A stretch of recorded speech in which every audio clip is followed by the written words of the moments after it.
Baru saja saya diterima oleh Bapak Presiden, Bapak Joko Widodo. Ya, intinya saya mengajukan permohonan untuk berhenti.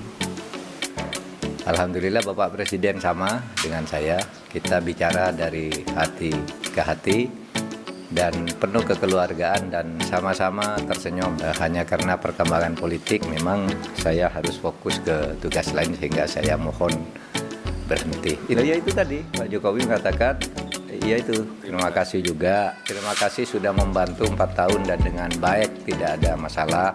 Saya sendiri tidak akan mengkaitkan dengan orang lain, ini saya saja. Ya, etik saya itu bukan soal yang lain ikut berhenti atau tidak. Etika saya itu, saya dulu diangkat dengan penuh penghormatan, maka saya harus menghadap dengan penuh penghormatan juga.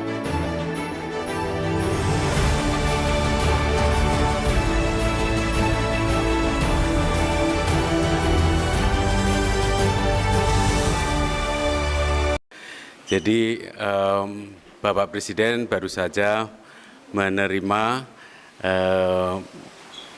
Profesor Dr. Mahfud MD, Menko Polhukam, yang sekaligus Cawapres, dan beliau menyampaikan surat. Mengenai isi suratnya, saya persilahkan Prof. Mahfud yang menjelaskan. Terima kasih, monggo Prof.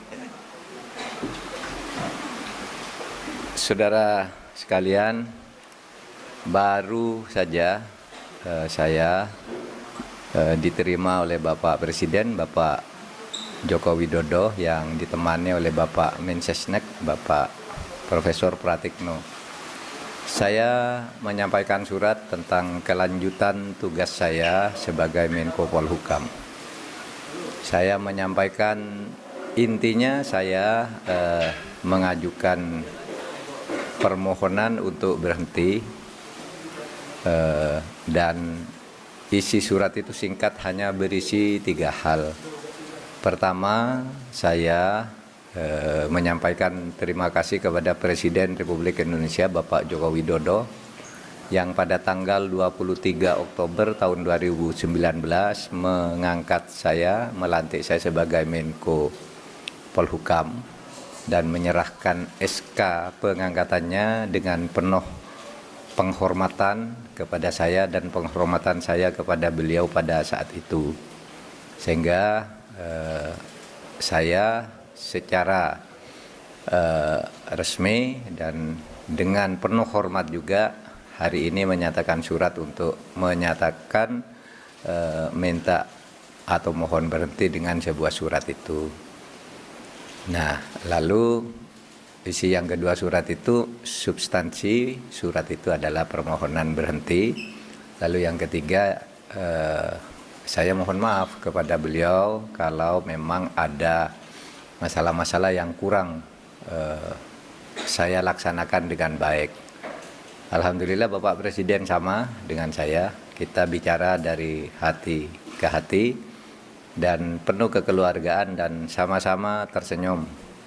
Tidak ada ketegangan apapun. Kita tersenyum, bergembira, bercerita masa lalu.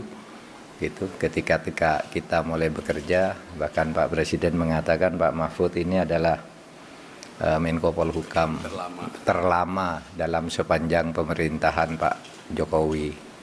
Karena dulu Pak Tejo tidak sampai setahun, Pak Luhut setahun 4 bulan kalau tidak salah, lalu Pak Wiranto 3 tahun setengah gitu, lewat 2 bulan. Saya hampir 4 tahun setengah.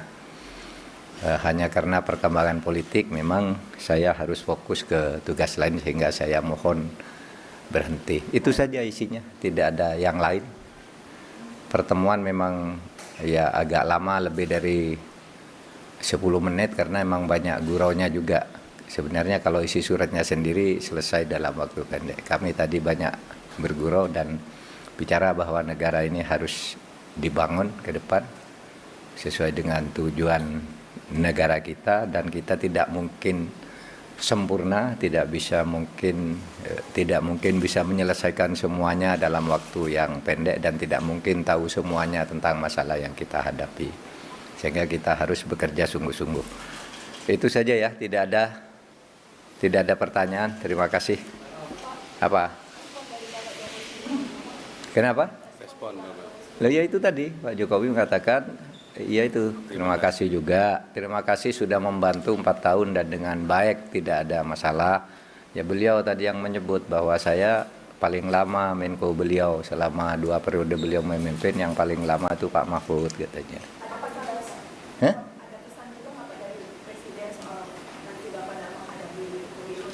Oh enggak. Itu kan pesannya sudah umum ya, sudah ada di konstitusi, ada di undang-undang, enggak ada pesan lain. Wah, enggak lah. Itu kan enggak mungkin. Enggak ada.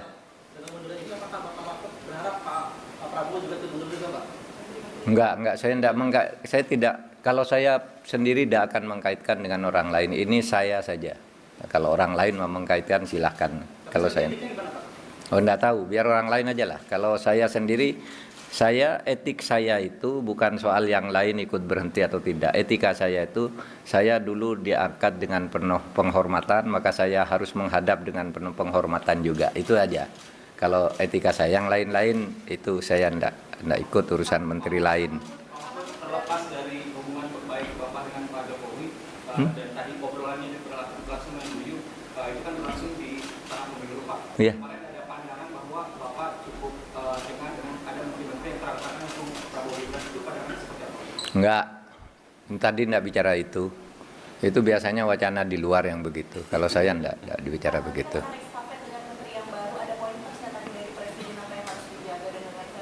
Enggak, karena tugasnya sudah rutin, cuma tugas yang masih menggantung di tengah saya yang masih dilanjutkan karena tugas resmi dari Presiden.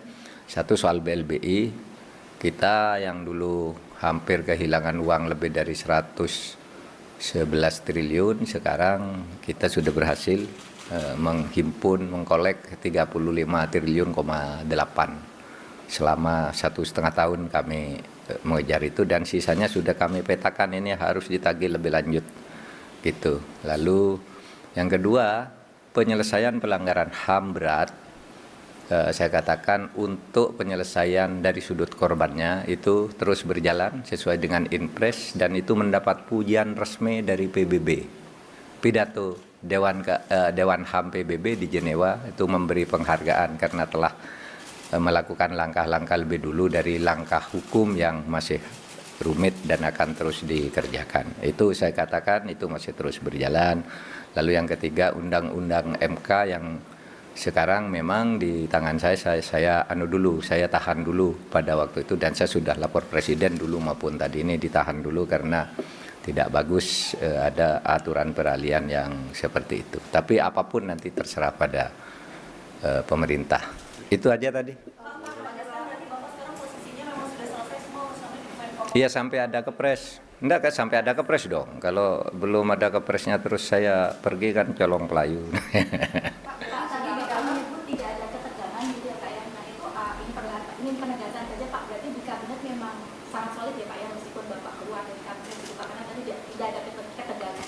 Iya, saya dengan Pak Jokowi tadi bergurau-gurau aja, sangat cair dan penuh persaudaraan gitu, enggak ada ketegangan apapun gitu. Tadi enggak bicara soal sidang kabinet, bicara saya dengan Pak Jokowi. Meskipun Bapak keluar, berarti kabinet masih solid gitu ya? Ya tentulah, itu kan pemerintah pasti bisa menghandle itu, soliditas kabinet. Cukup ya?